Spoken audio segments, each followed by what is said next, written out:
Okay, so after watching the Flint's Deadly Water video, we were asked to find and list as many data collection techniques that we seen or heard. I just want to say I didn't really know much about Legionnaire's disease until, you know, maybe a few safety classes before this. We kind of touched the topic, so I did a little research on it. I didn't really know too much about it, but wow, it's crazy. That outbreak was crazy in that video.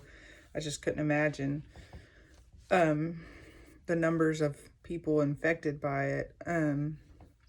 Some of the techniques that I found were interviews. They were interviewing, doctors, people, patients, just basically anyone and everyone involved or anyone who might have not been really involved in it. A lot of documentation, a lot of questions asked, reporting, journaling, news reports, testing, um, like the in our PowerPoint that we did earlier this week. Let me see. I did have something. Oh, like narrative recordings. Narrative records based on observations have the advantages of being open-ended and flexible. Keeping a journal. Uh,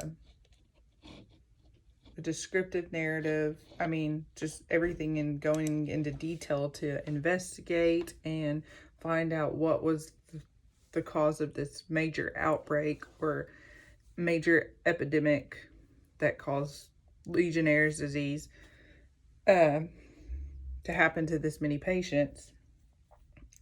So they did a lot of, recording, testing, treating, documentation, interviewing, like I said, different people, different doctors, patients, specimen description, detailed notes on an identified situation, recording while the behavior is occurring that was happening, keeping a log and journal. You've seen a lot of that because reporters were out journaling, reporting, going over all of the information that was being put out into the news. Time sampling, an observation of what happens with a given period of time, coded with tallies or symbols while the behavior is occurring, used to document the frequency of specific behaviors. Time sampling. I'm not sure if I've seen, maybe I just don't really understand that one, and maybe I didn't see it in, oh yeah, never mind. I'm thinking the time frames of when people were exposed, events, when it happened, behavior and management issues like sampling is closed ended.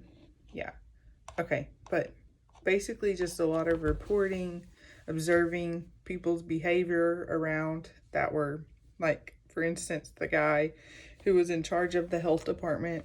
I forgot his name on the video, but how he just kind of made some comments that he said he didn't make, but, or his involvement in the issue, or even taking care of the issue. It's like something was, up about that. So behaviors, making sure you're watching the correct behaviors. I mean, or seeing the behaviors in that when you're interviewing. A lot of documentation. I mean, probably more than anything was documenting stuff and going through stuff and talking to people, not just interviewing, just talking to people, even being out on the front lines, seeing the water like that, and that people are saying, hey, our water is this color, or, etc. But yeah, basically those are the techniques that I found. I'm sure there's plenty more. I was just very intrigued by the video because that's huge.